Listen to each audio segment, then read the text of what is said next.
eto ga, prije same utakmice i neke najave za Dinamo, dotaknuo bi se dvije teme koje su, eto, se doznale jučer na večer, odnosno danas, a to je naš sljedeći protivnik u Europskoj ligi.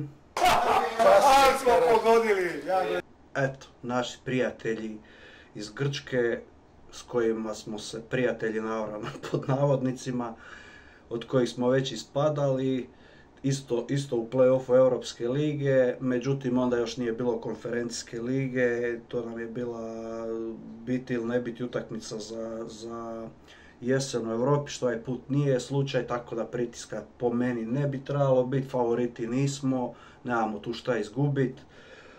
Ono što smo trebali osigurati smo osigurali i eto, tjedan dana je do utakmice, bit će još vremena baviti se s Paukom i nakon Dinama i to je to uglavnom. A što se tiče druge teme, to je tema koju sam isto jučer spomenuo, Petrovića, što je dobio 2 kazne za ovaj crveni karton u Osijeku koji nije trebao biti, koji je i disciplinska komisija potvrdila da nije.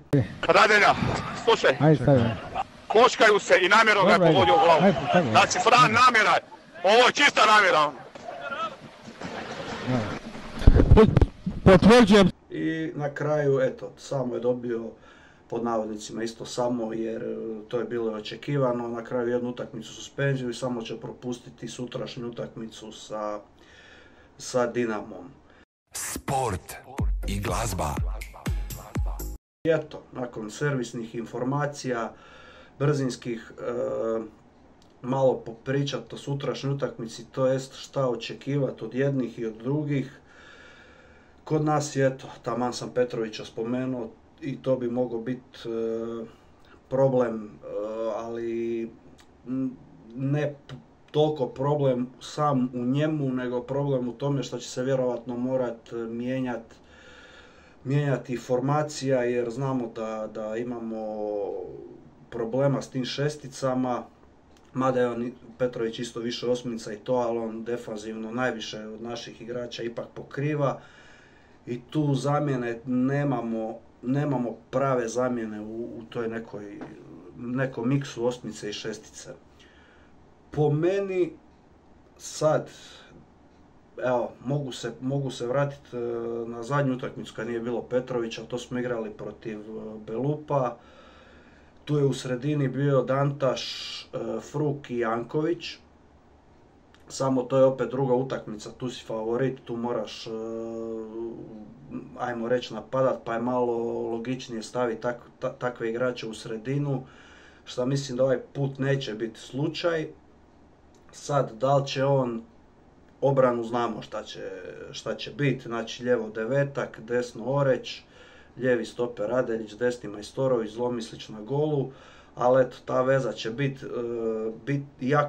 biti najbitniji dio, jer tu znamo Dinamo da igra sa tom trojkom osmica i sa Mišićem koji je, ajmo reći, taj miks šestice i osmice, i on se isto spušta između stopera kad izlaze s loptom i on je taj šta, ajmo reći, šta će kod nas biti Dantaš. Sad, ko će njemu biti u paru, da li će igrati sa još te 2 osmice, da li će Jankovića staviti na lijevu, a Gojaka ili Linkovića, po meni prije Linkovića, na desnu osmicu, to ćemo vidjeti, jer teško ćemo mi sa 4-2-3-1 igrati bez Petrovića.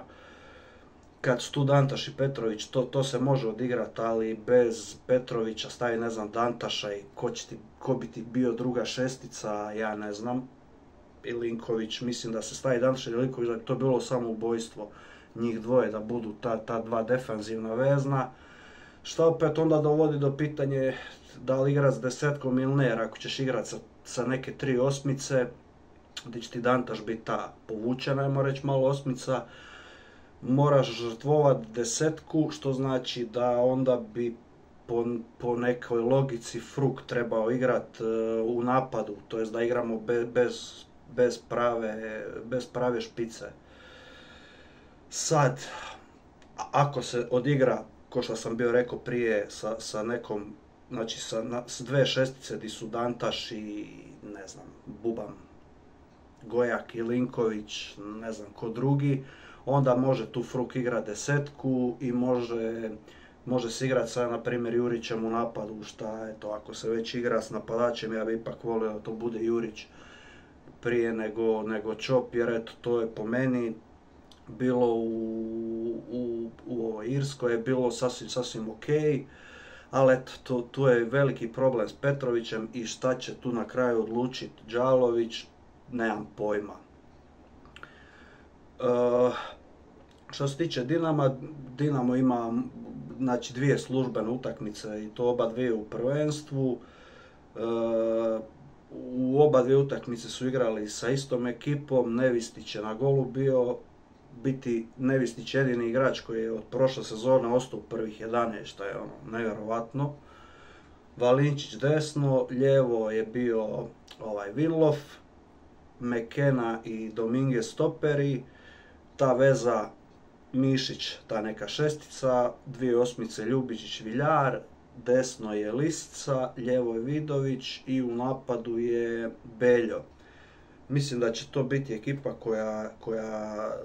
koja nas čeka sutra i mislim da tu imamo mi svoje šanse, što se vidjelo i u njihovoj utakmici protiv Osijeka, koja je onako, ajmo reći, paralela dosta dobra sa utakmicom koja sutra slijedi protiv nas.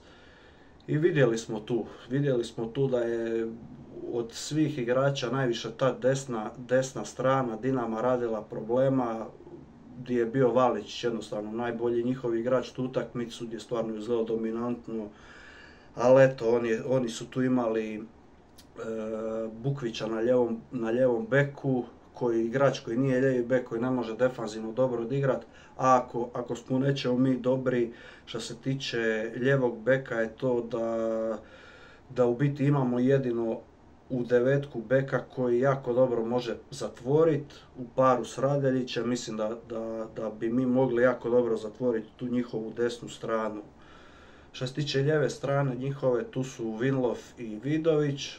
Vidović, ja mislim da ni nije primarno lijevo krilo, njegovi prodori, to jest njegovi neki vic u igri ili šta već je sve na desnu stranu, tako da to bi trebalo biti lako čitljivo.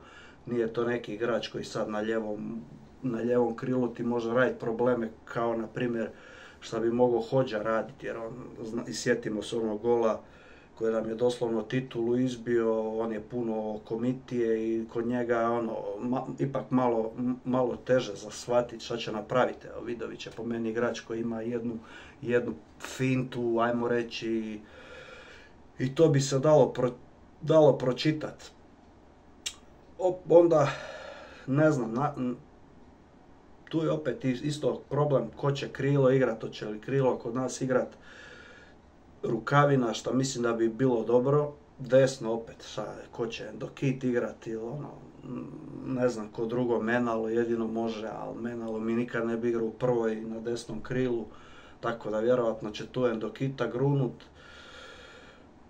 I tu ćemo biti sterilni, ne znam, u većini ćemo morat napadati to preko sredine, preko lijeve strane. Ja bi volio iskreno vidjeti Lasickasa na desnom krilu s Orećom, možda se to isto desi, ali mislim da neće mijenjati tu Đalović, da će tu Endokit startat.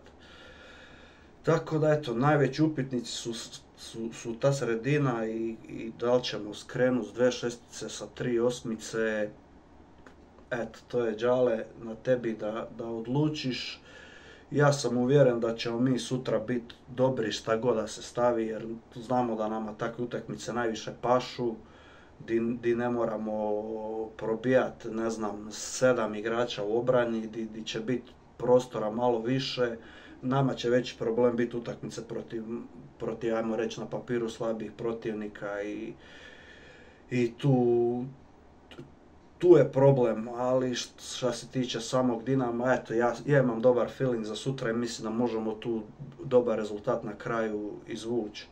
I treba se kod Dinama paziti tog njihovog visokog presinga, gdje opet dolazimo do teme kad taj visoki presing, ajmo reći, kad se otvori šansa, tu tebi trebaju ta brza krila koja mi nemamo i zato kažem da je možda bolje s Rukavinom jer ipak on je više krilo od Jankovića i mislim da bi bio bolji da starta na ljevom krilu nego da se s Jankovićem pa da se opet nešto pretumbava u sredini.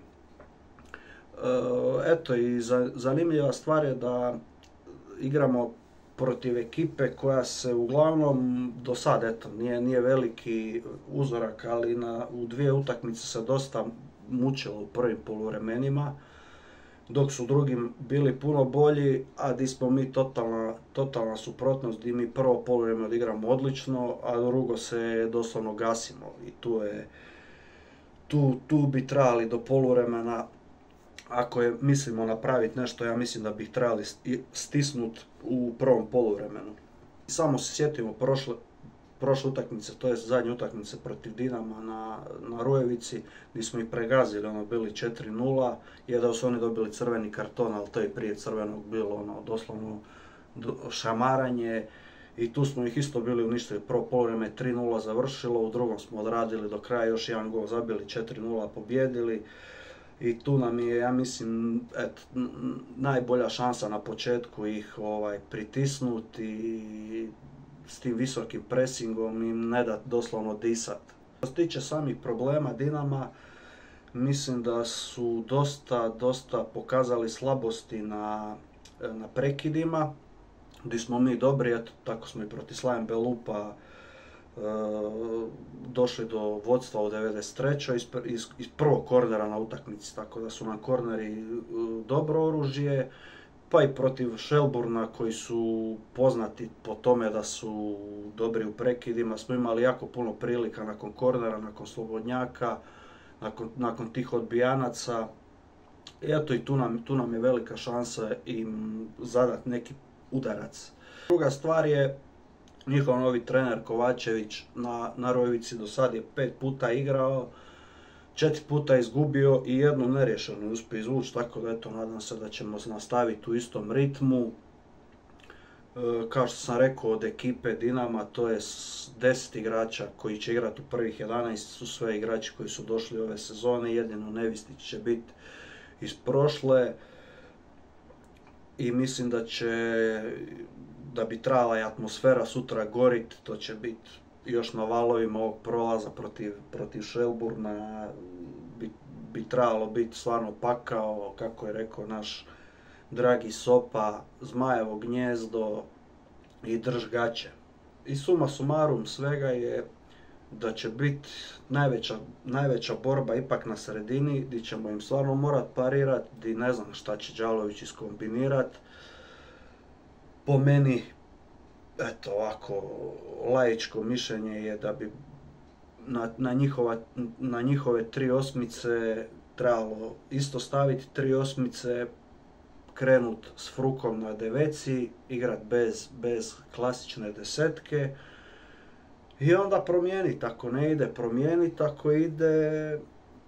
ako ide naravno nastaviti tako, zatvoriti ta njihovu desnu stranu, Valinčiću ne da dolazi naprijed ko protiv Osijeka, jer to kako je zvalo, to je zvalo ko da je, ja ne znam kad sam pogledao neku utakmicu da je toliko desni bek na jednoj utakmici dominirao.